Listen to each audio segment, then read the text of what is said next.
Hi, I'm Warren Fuge. I'm the current Elder Abuse Liaison Officer at Western Health. I've worked for Western Health for 10 years as part of the Aged Care Assessment Service, so some of you may know me from that role. Before I continue, just apologise, I'm recovering from a cold, so I apologise if I'm a bit croaky. So Western Health, we're running a project. It's called the Integrated Model of Care Responding to Elder Abuse. It's funded by the department. It's come from the recommendations of the Royal Commission, where Royal Commission identified that elder abuse is a form of family violence, but often elder abuse isn't identified. So the department have funded 5 projects across Victoria, and Western Health is one of those projects. The other 4 are Melbourne Health, Monash, Latrobe, and Peninsula. So some of you may have already come across Helen Rushford, my counterpart at Melbourne Health, who is rolling out this project and training. So I apologise if you're hearing the same information again. The objective of the project is to build capacity within the community in regards to elder abuse, and provide greater awareness within the community, but certainly across health networks and service providers. There's 4 parts to the project. The first part is workforce training, which is, I'll talk about further in this presentation, which is some free training we're rolling out to staff members within Western Health, but certainly open to all community providers. The second part is the Elder Abuse Liaison Project Officer, which is myself. I'm available for secondary consultation to any staff members within Western Health, but also certainly within community providers, to offer secondary consultation in regards to elder abuse. I've been in this role for 3 months, and I've probably had 20 consultations already, plus about 12 secondary consultations. What I'm finding is staff are coming to me reporting that someone's been admitted to hospital or admitted to one of their services, and they think something's going on, but they're not quite sure. They've got a feeling in their gut that something's not quite right, but then are concerned about, well, one, what question should I be asking? And if I do ask that question and happen to open a can of worms, what do I do from there?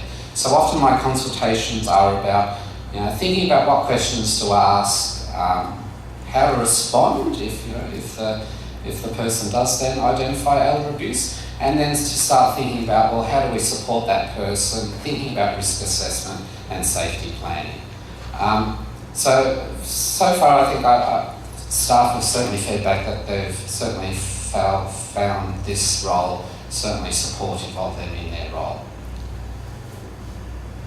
Before I continue, I guess I'll just give you a few stats about what do we know about elder abuse, because that will feed into the latter of this presentation. So what do we know about elder abuse? We know that it affects 1 in 10 older people within Australia, although we feel the stats are probably higher due to underreporting.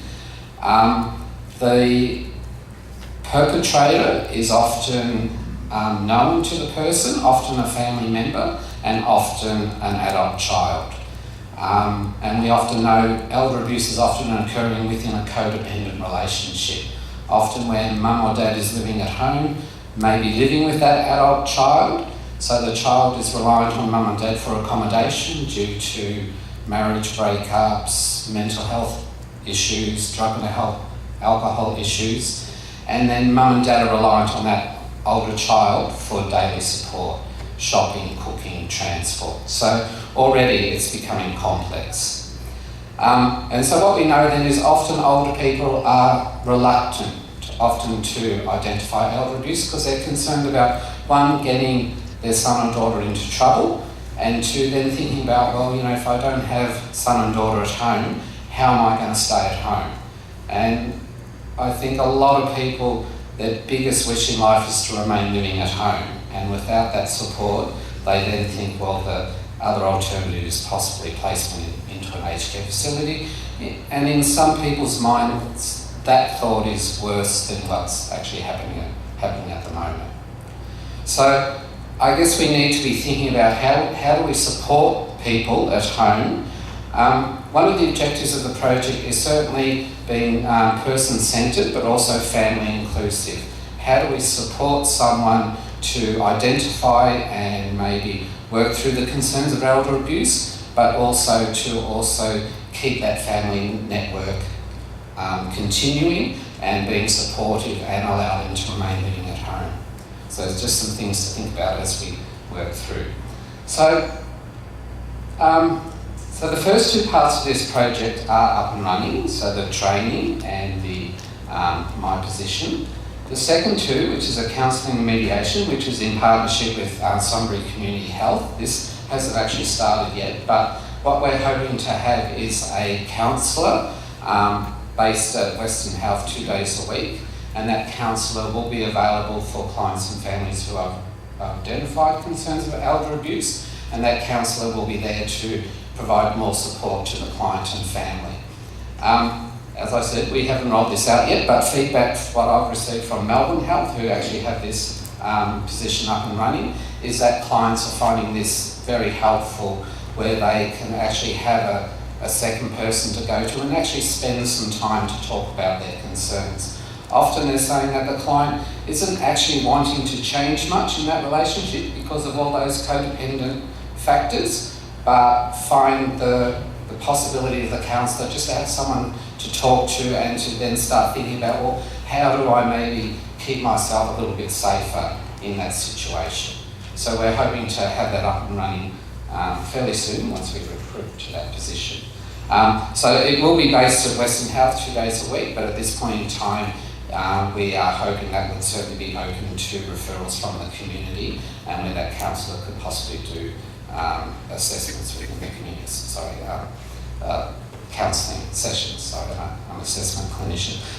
Counselling in the community.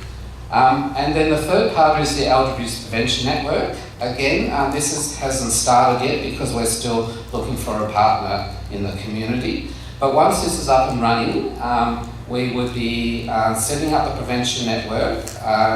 Then invitations would be open to all community providers to be part of that network, to be thinking about how do we build capacity within the community in regards to raising awareness of elder abuse.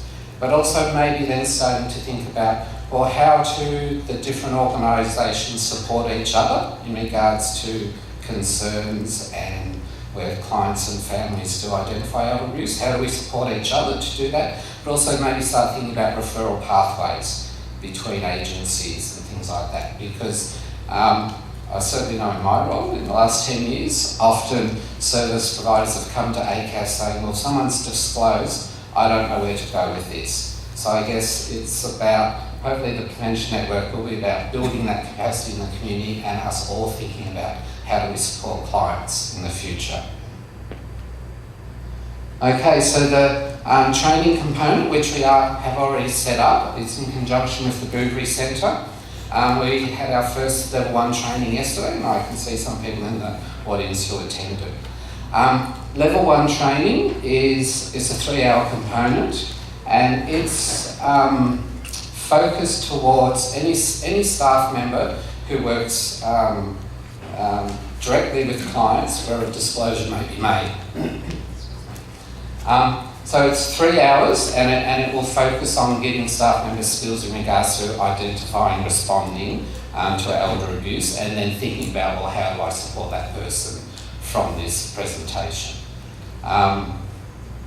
It's, as I said, 3 hours, and mostly delivered in 2 90-minute sessions, where you come along 1 week, we introduce you to elder abuse, we send you away with some questions and some ideas, and then you come back the second week to finish it. There will be one session which is a 3-hour component, and we set that up due to some feedback from service providers who are concerned about sending staff in twice in a 90-minute session. All the training is available through the Fuge link, which I'll put up at the last session. That's how you register, and that's where you'll see all the dates for the training.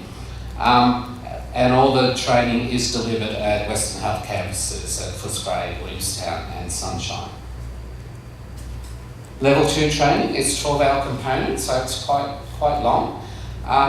It's the target audience for the Level 2 training is for anyone who is certainly working closely with and directly with clients, but also then who would be possibly then setting up family meetings in response to the disclosure.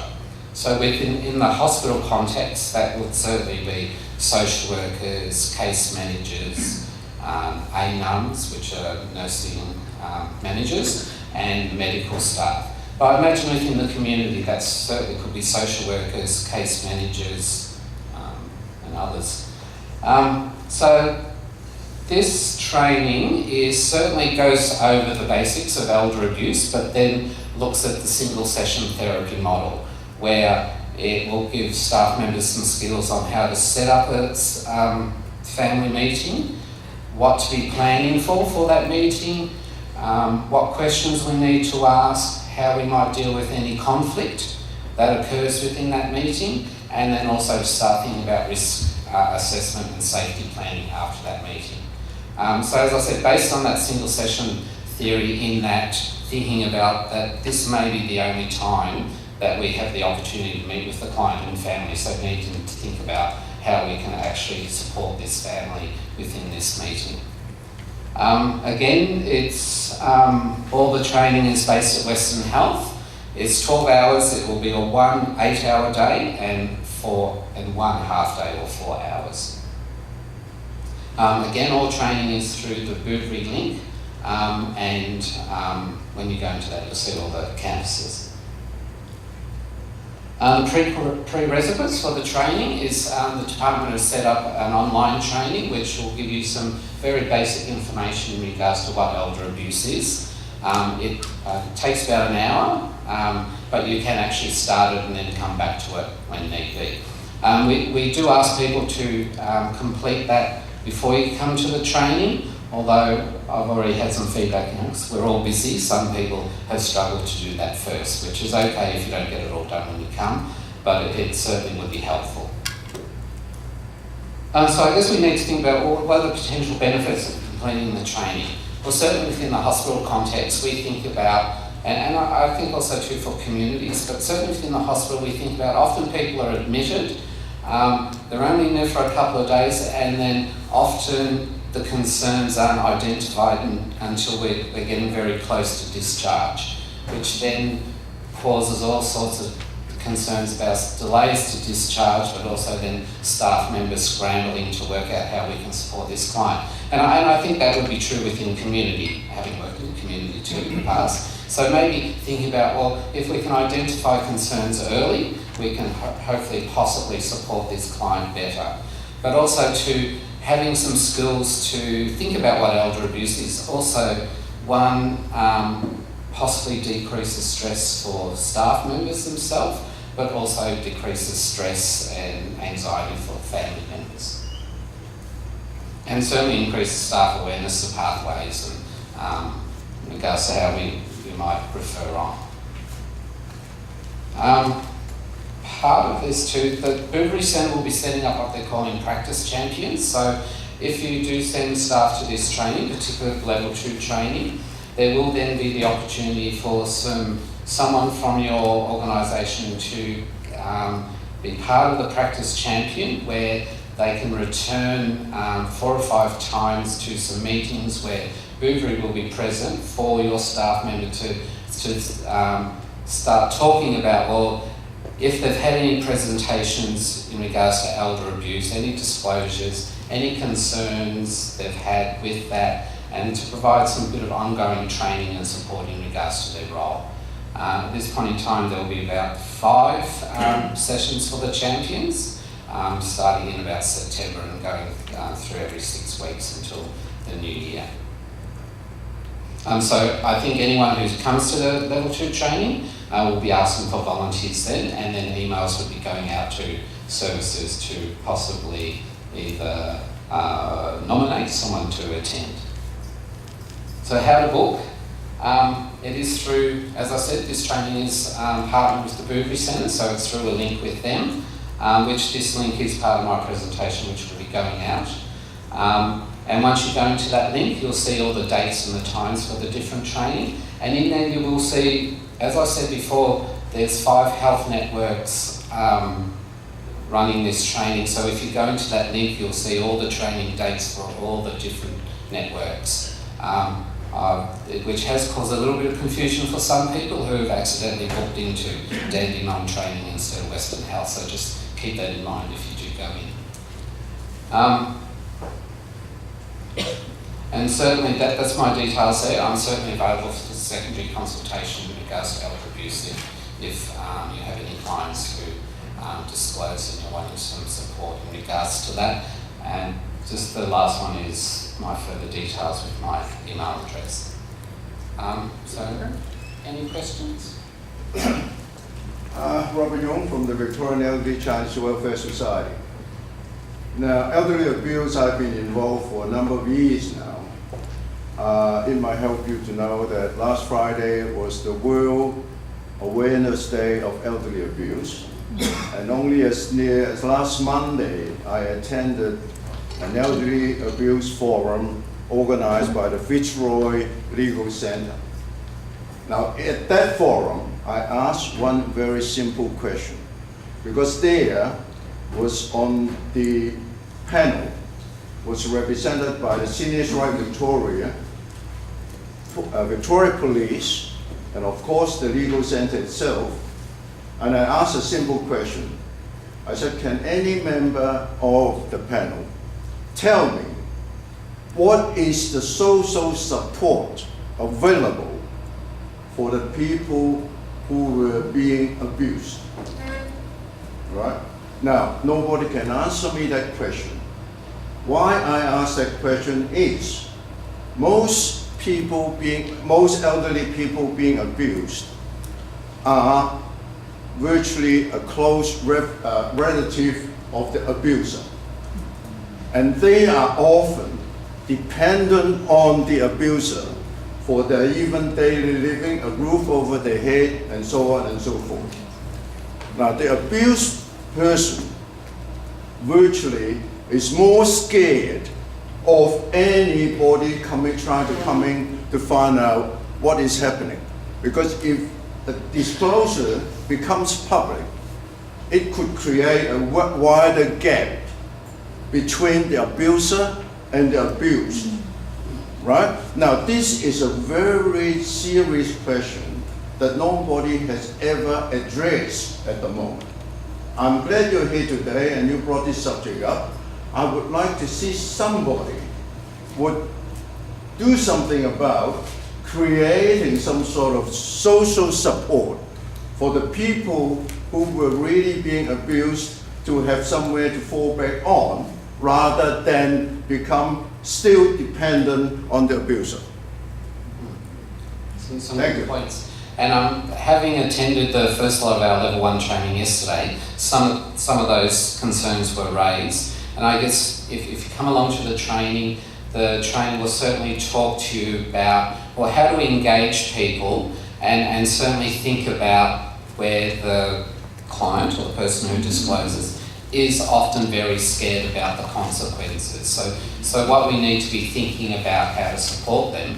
And I guess in regards to your question about social support, I guess that's why we'd be very keen for, once our prevention network is up and running, for service providers to come along and start thinking about, well, what other supports can organisations start setting up for people.